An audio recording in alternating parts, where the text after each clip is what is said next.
Então, eu tenho uma sala especial chamada O que Você Acha? É aqui uma das salas VIP, né, da UEL, que é um bate-papo muito pessoal assim. Agora eu estou com o teólogo aqui, o teólogo prático. Né? Teólogo prático. Teólogo prático. Então, sempre tem algumas perguntas para fazer, né? Se eu puder responder essa pergunta aí. Primeira pergunta, Maurício. Agora vai acontecer a volta ou o arrebatamento da igreja? São duas coisas aí. Eu até tenho a resposta, mas eu quero ver do senhor, entendeu? Se bate com essa questão de arrebatamento e volta de Jesus Cristo, há um problema bíblico que eu entendo que seja um problema de narrativa, no sentido que não há é um anacronismo. Ou seja, a Bíblia não deixa claro que existem duas manifestações. Aliás, não deixa claro entre uma e outra. Então, por exemplo, você pega Mateus 24, você vai ver que aquilo é um discurso feito para judeus. Certo. Mas ela tem vamos dizer assim, um alcance paralelo que Jesus, claro, que já tinha em mente a igreja gentílica. Então, o que acontece? Quando a Bíblia fala, por exemplo, lá em 2 Tessalonicenses, fala claramente que virá, né, no tocar, no ressombar da trombeta, da última trombeta, então, dada a ordem, né, do Senhor, então Jesus voltará e a igreja para recolher os seus nas nuvens, para deitar nos ares. Então, o arrebatamento é um evento. Sim. A volta de Jesus é o fim dos 7 anos, que ele vem já com a igreja que for arrebatada antes, com todos os seus santos e anjos para a batalha final.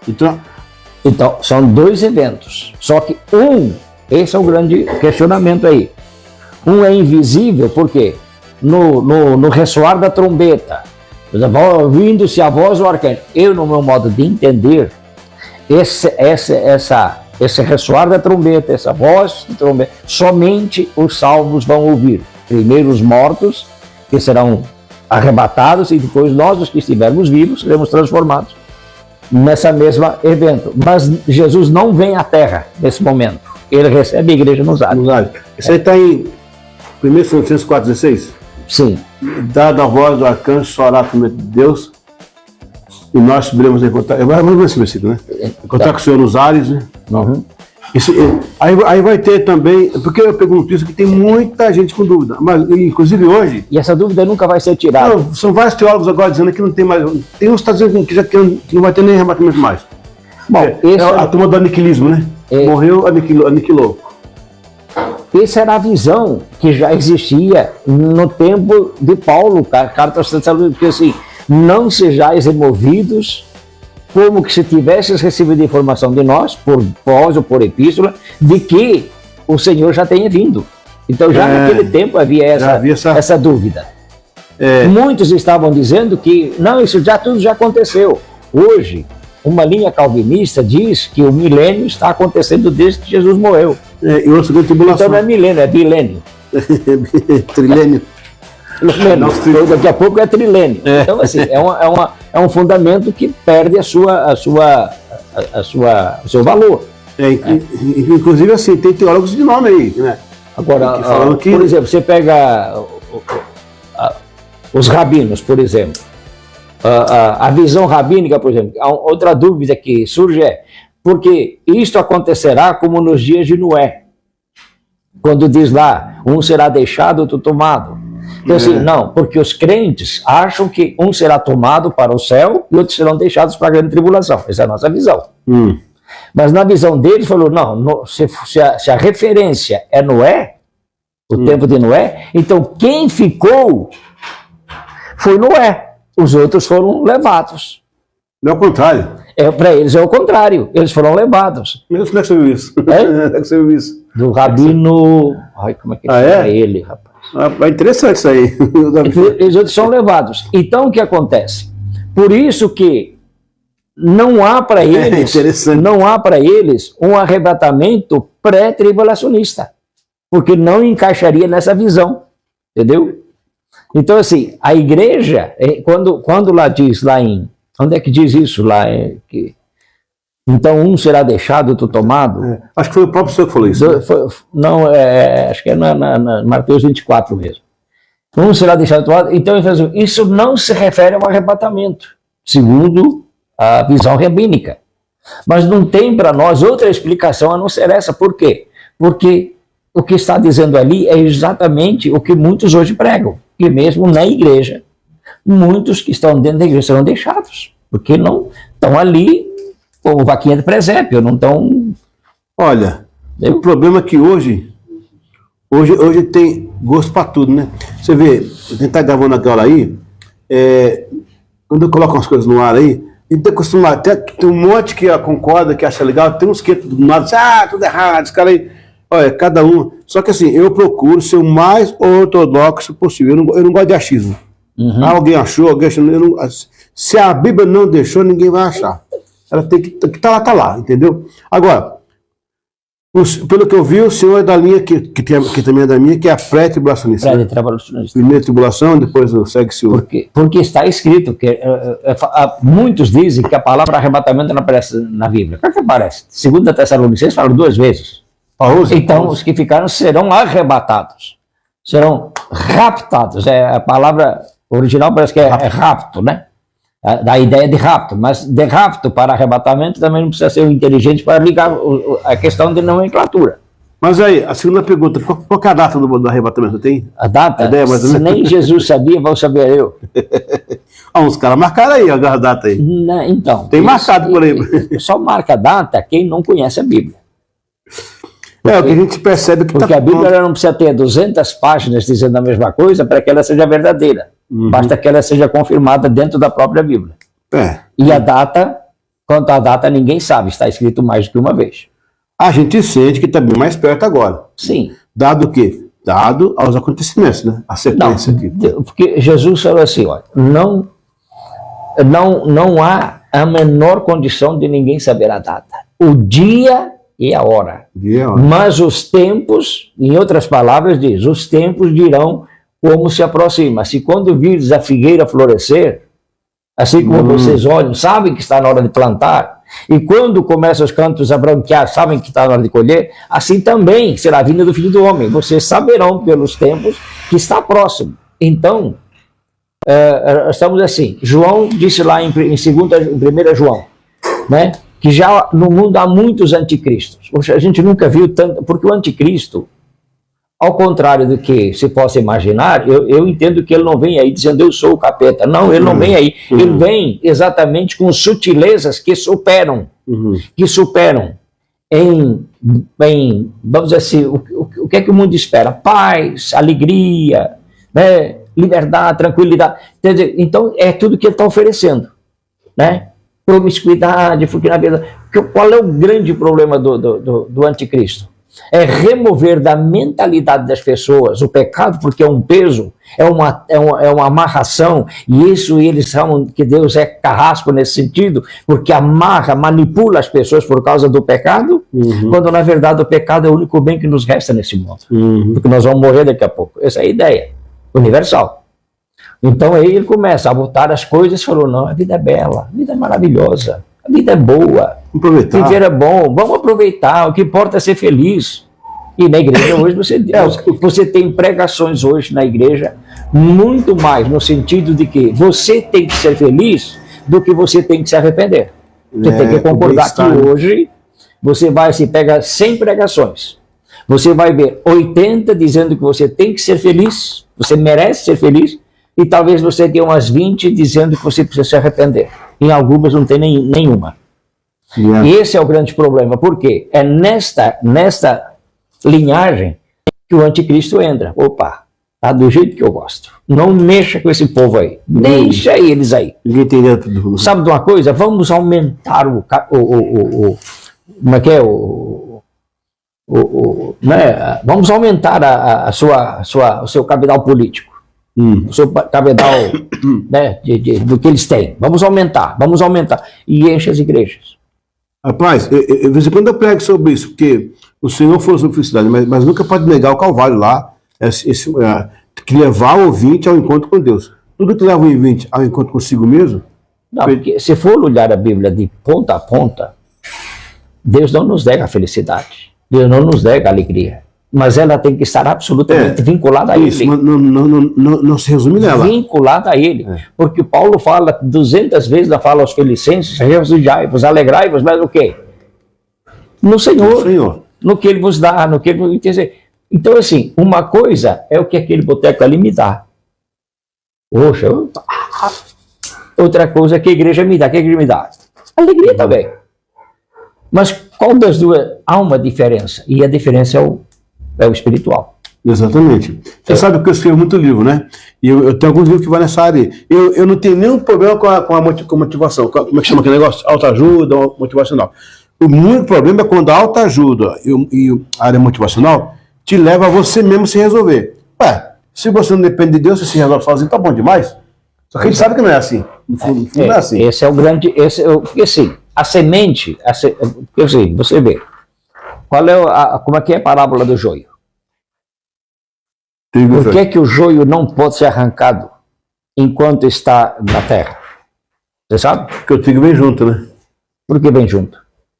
Porque tá para perto, de qualquer forma tá ligado, né?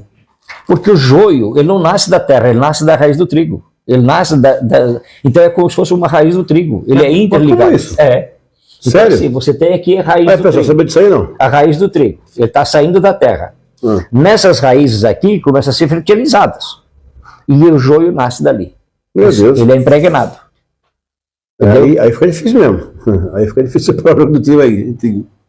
Pois é, aí que tá... Ele se alimenta, o joio se alimenta da raiz do trigo, é isso que eu quero dizer. Ele se alimenta da raiz do trigo, não se alimenta da terra. Então, a terra alimenta o trigo e o trigo alimenta o joio. Então o joio é um parasita. É um parasita. Que segura aqui. Se Satanás que lançou, foi parasita. Você sabia que a cássia também tem uma coisa que é parasita nela, que parece com ela? A cássia. Uma planta lá, eu estava no deserto lá esses dias, aí o cara estava mostrando para nós que nasce uma planta, ele falou assim, olha isso aqui, ó. Tinha uma cássia zerada e tinha uma com parasita. Qual a diferença aí? Eu falei, olha, aqui tem um pouco mais de folha. Eu falei, essa aqui tem mais de folha, isso é um veneno, a função dela é nascer para matar parasita. Para matar a cássia. Matar a cássia. Então parece que essa coisa também está no espiritual. Porque a raiz das árvores é uma coisa muito diversificada de árvore para árvore. Você vê, você pega, por exemplo, uma seringueira, ela não solta a raiz para o profundo. Ela solta as suas raízes na horizontal. Você vê que eles estouram asfalto nas ruas, já viu isso? A seringueira. A seringueira. Estoura. Vai estourando tudo, que à medida que ela cresce muito rápido, ela vai estourando tudo. Ao contrário da tamargueira, que ela nasce no deserto, ela não precisa de água, ela vai buscar água onde ela estiver. A tamargueira, não, diferente da tamareira. Olha aí. Tamargueira é aquela plantinha, né, que parece coisa que nasce, está no deserto, parecem várias luazinhas assim.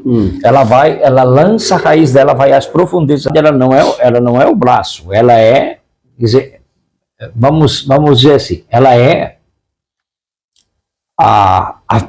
vamos dizer assim, a vanguarda de todo esse projeto do anticristo. Eu preparo para ele. Eu preparo. Por quê? Porque é preciso, aí a gente tinha que lançar a mão dos escritos de Karl Marx, né?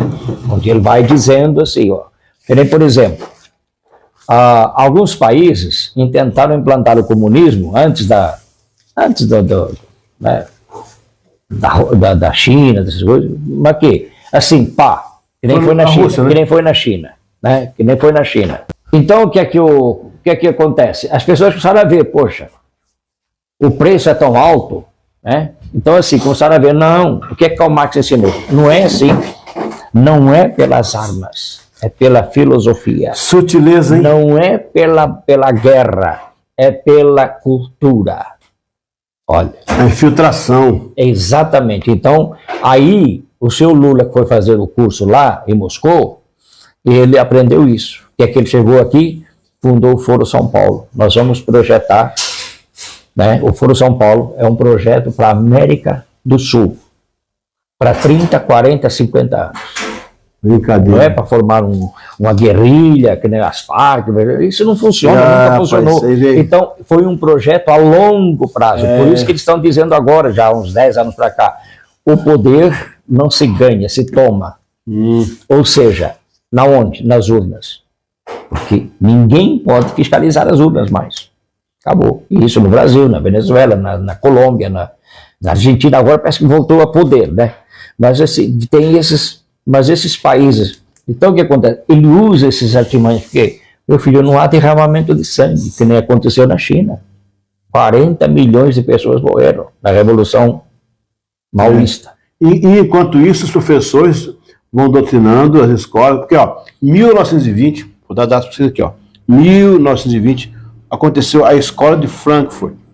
Naquela escola, que vai entrar o decálogo de Lenin também, que você mencionou, naquela escola eles vão fazer um trabalho para, como é que chama? Influenciar o Ocidente, sem pressa, eles não têm pressa não. Eu não sei se o senhor lembra, nos anos 70, o senhor lembra porque eu era menino, você já tio, o Silvio Santos, naqueles programas dos anos 70, tinha aquele show dos transformistas. Os transformistas, os caras riam, já era a cultura LGBT já implantada. Porque, na verdade, naquela época, a cultura não literária, a cultura popular, não sei como é que chamaria isso, né? Ela traz o quê? Como principal objetivo? O divertimento. Por quê? Porque o divertimento distrai a pessoa. Seria o pão e circo antigo do César? Pão e circo antigo? Seria aquele pão e circo? Sim. Então, na verdade, é assim, qual é a visão de Karl Marx? Você tem que fazer fazer o povo sentir fome. E aí você dá pão e ele fica todo contente. Agora, enquanto ele depender do pão que ele ganha com seu esforço, ele não vai dar bola para você. Quando ele depender de você, aí ele quer submisso. Mas aqui, voltando aqui à pergunta, a forma como essa cultura chamada woke também, né, contribui para a volta de Jesus aí, tudo acontecendo, é porque, na verdade, um dos temas dessa cultura é a desconstrução da família, da igreja como sociedade. Desconstrução da família, desconstrução da sociedade, desconstrução da verdade, ou seja, principalmente da verdade.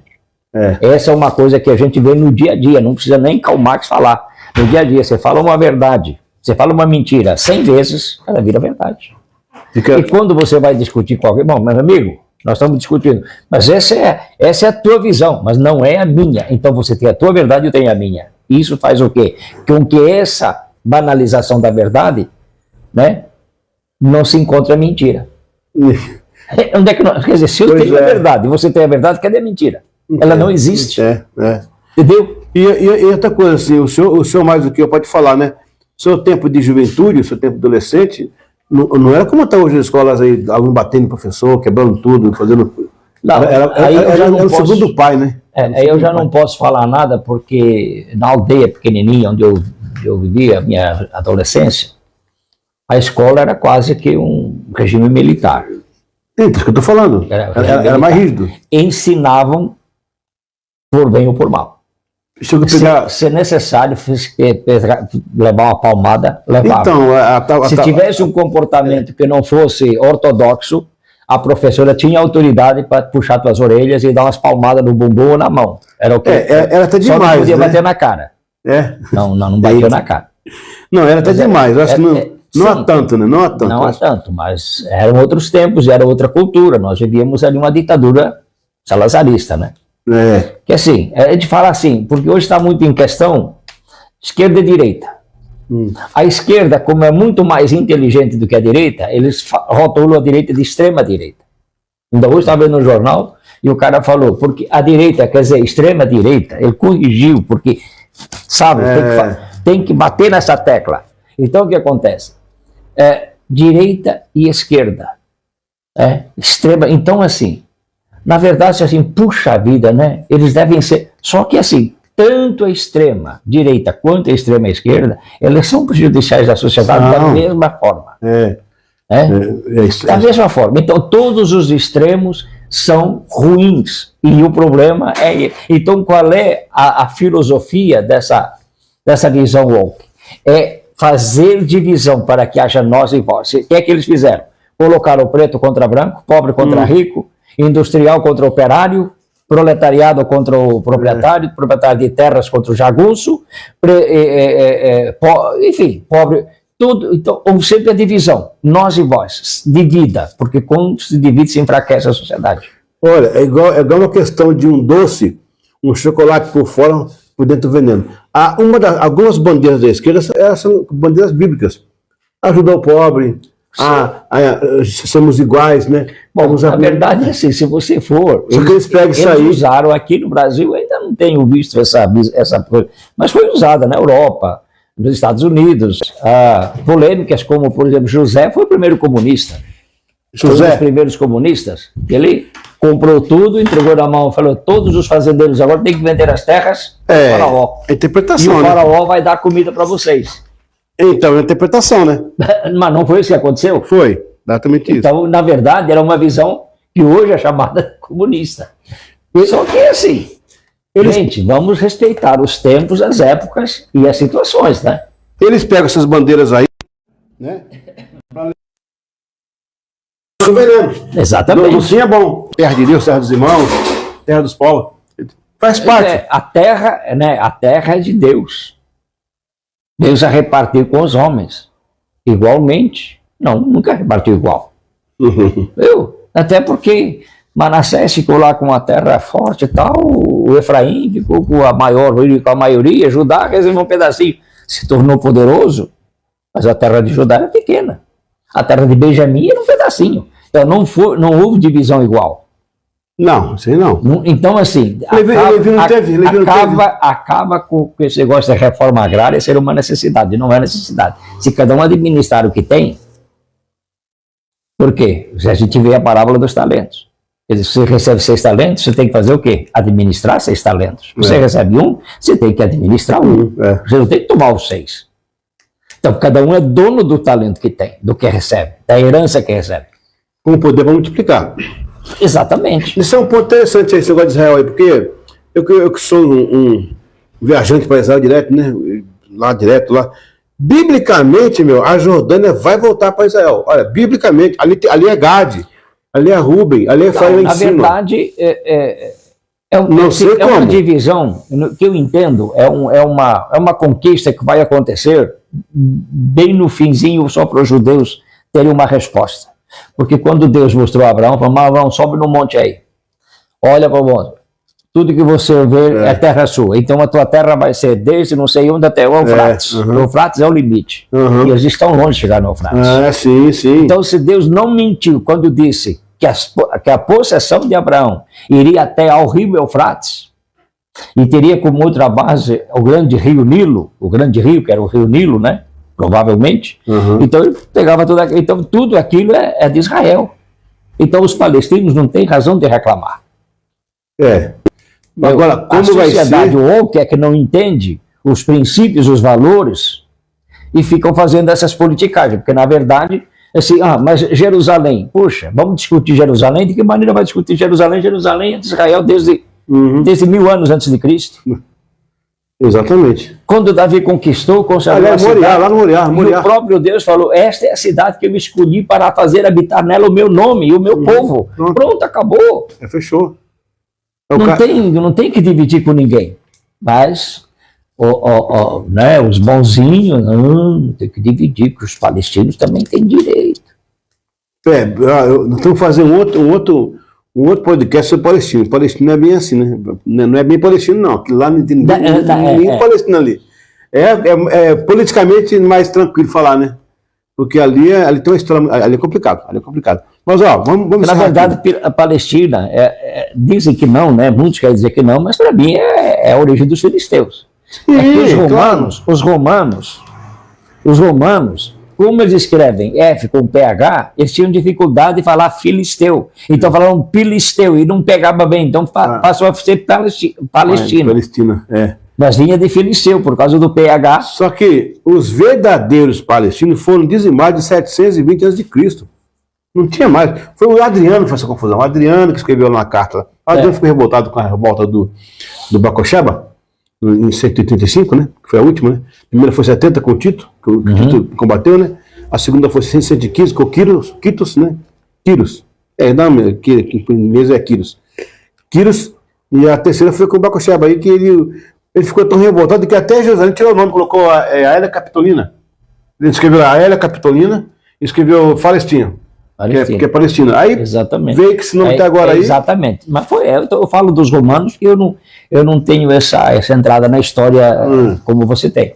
Mas eu sei que foi mais ou menos uma coisa assim. Ou seja, eles tinham dificuldade de entender o F do hebraico. A tradução do F do hebraico. Palestina. Então ficou o quê? Ficaria Falistia, não dava. Então estavam Palestina. Aí Palestina foi um pulinho, né? Pessoal, o resumo aqui do nosso bate-papo é o seguinte, ó. Volta e arrebatamento, né? São dois eventos distintos que a gente entende, ninguém está aqui fechando o assunto, né? Veja bem, para os que creem na volta de Jesus só no final, amilenistas, não, esses somos nós. Os pós-milenistas. Quer dizer, se a própria palavra diz que Jesus voltará para a batalha do Armagedon, que é, para quem estuda, sabe que a batalha é a última batalha depois da grande tribulação. Então, se ele vai voltar com todos os seus santos, como é que eles ainda estão na terra? Aí os judeus defendem essa causa, por quê? Porque eu tenho também esse entendimento. Porque, né, por exemplo, lá acho que Jeremias 26:7, diz assim, porque serão, recebendo aos últimos dias, serão dias de grande aflição para Jacó. Então, assim, lá em Romanos 11:26, diz que então, falando de todas as coisas, então, no fim, né, na conjuntura das coisas, no fim, todo Israel será salvo. Então, Israel, de forma milagrosa, ele vai ser guardado na grande tribulação. Assim como sempre foi guardado através da história. Foi para o Egito, ficou escravo, mas ele tinha o lugarzinho deles próprio. Tá aí vencendo. Eles ficaram na Babilônia, mas tinham ali as cidades apropriadas, a não ser os príncipes, aquela coisa, mas o povo estava no seu lugar. Então Deus sempre reservou para eles um lugar independente, vamos dizer assim. Então, na grande tribulação, eu entendo que o anticristo, sabendo quem é aquele povo, não vai se meter a besta com eles e Deus vai guardá-los. Para que eles entendam. Por quê? Porque, vai ser amigo de Israel, né? Porque eles precisam.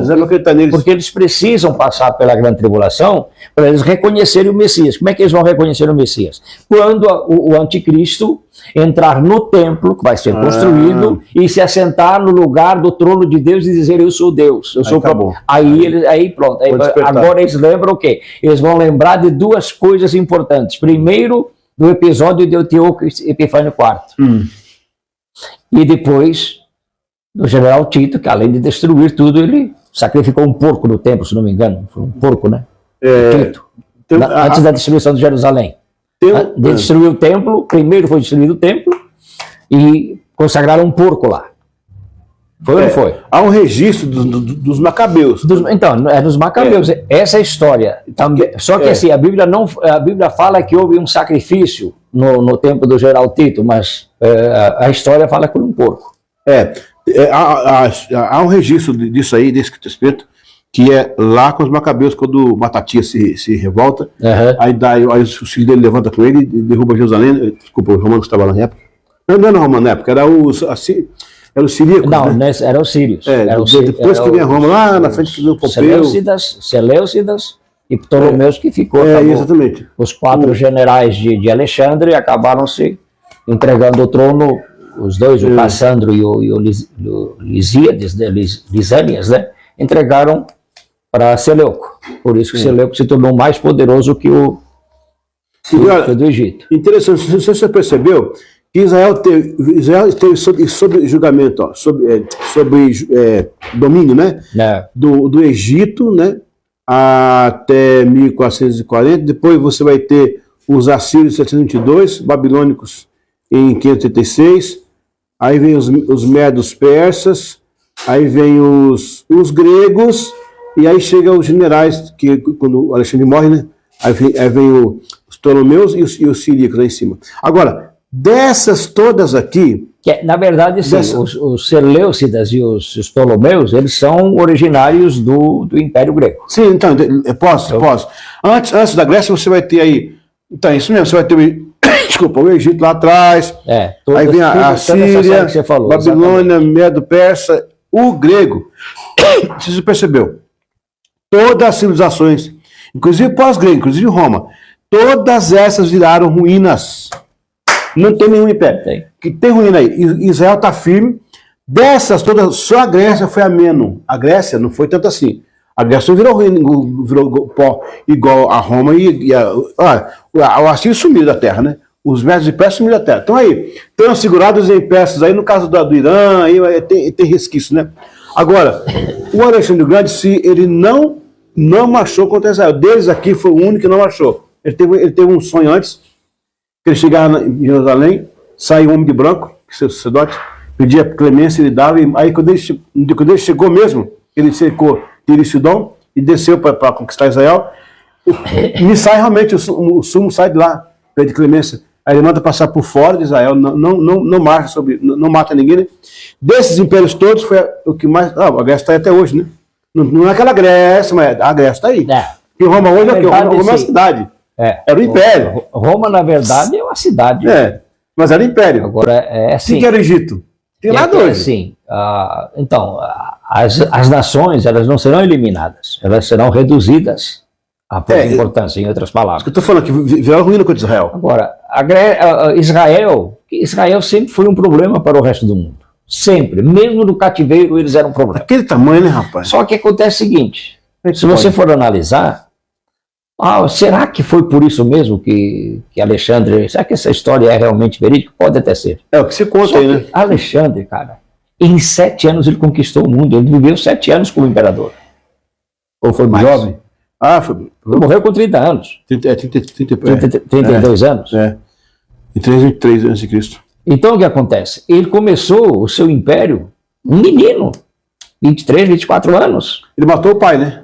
Diz que ele matou o pai, o Filipe II, da Macedônia. Diz que ele matou o pai. Então o que acontece? Diz, né? Quer dizer, ele já era ruim. Então o que acontece?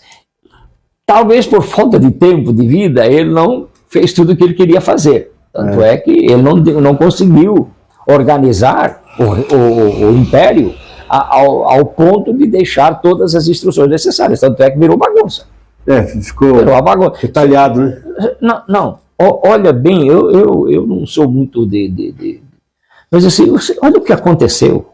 Aqueles casamentos, aquelas coisas, toda aquela parafernália que depois passou aos impérios consequentes, né? Portugal, Espanha, Suécia e Espanha, Países Baixos, tudo através de casamentos. A Inglaterra com a Escócia, casou com até o Brasil, com o Francis, para depois fazer um império só. Então, Brasil. Então, o que acontece? Ali, rapaz, era um tal de irmão matar irmão mandar a irmã casar com fulano de tal para poder dar. Então, virou uma bagunça. Então, ele não organizou o império. Então, Alexandre foi um vencedor, mas foi um fracasso também, né? Mas dos impérios que levantaram com Israel foi o que menos sofreu. Foi o que menos. E em último lugar, pessoal, para encerrar aqui, a questão dessa cultura esquerda, woke aí, que vem batendo de frente tudo quanto já foi ensinado, né? A cultura cristã judaica, né? A família, o livre comércio, né? A questão religiosa, Deus, né? Como sendo das coisas. Faz parte, sim, dessa cultura, porque a ideia é que ninguém cria mais. Aí tem até teólogo que já não crê mais, né? Já tem. Então, imagina agora o povo, como é que pode ser. Então, o que acontece? Você fala, mas eles não conseguiram. Claro que conseguiram. Eles aboliram o casamento. Hoje, 50% dos casais são amaziados, não são casados mais. Hoje você ouve falar, por exemplo, um casal de noivos que moram juntos, fala, não, eu ainda sonho em me casar. Quero fazer uma grande festa, quer dizer, o casamento hoje é só para fazer álbum de fotografia, não tem mais nenhum sentido. A igreja falhou. Na minha opinião, a igreja falhou quando instituiu o casamento civil como regra da igreja. O casamento civil na minha opinião, não passa de um contrato para organizar bens e heranças. Direito de filhos, direito de paternidade, direito de mãe, direito de esposa. Porque o casamento é realmente aquele que você consagra a Deus. É quando você vai diante do altar e você, numa cerimônia, vamos chamar assim, né, é um ato simbólico de falar, olha, nós somos dois que estamos nos unindo no amor, e como o Senhor é a fonte de todo o amor, nós queremos convidá-la a fazer parte dessa família. Esse é o casamento. A partir daí, vai para a alegria. Agora, o contrato é o contrato. Então, só que a igreja lá atrás decidiu que sem o civil não era válido o casamento, matou o casamento. Porque hoje as pessoas casam no civil, mas não casam no religioso. Ou seja, eu quero ter comunhão com as coisas da terra, mas com as coisas do eterno não quero não, não preciso não. Em outras palavras é isso. Então isso faz parte dessa construção, dessa cultura aí, né? Da cultura woke. Bom, entendeu? Destruir a família. Como é que destrói a família? Vamos acabar, vamos investir, pagar o divórcio. Não, o divórcio é apenas um braço. Mas é o quê? Faz com que não se case. Simples assim. Tá aí. Você tinha sua conclusão. Nós achamos que é o mais perto da realidade. Não somos donos da verdade. Ninguém está fechando aqui a verdade, né? Mas aqui achamos que está mais perto. Beleza? Beleza. Obrigado. E se passar de 2030 é lucro. Eita, aí sim, ó. Não marcou a data não, mas é uma questão. Aliás, para mim, amanhã já. Amanhã, quem sabe amanhã. Hoje ainda à noite, agora, daqui a pouco. Pode ser. Quem sabe, né?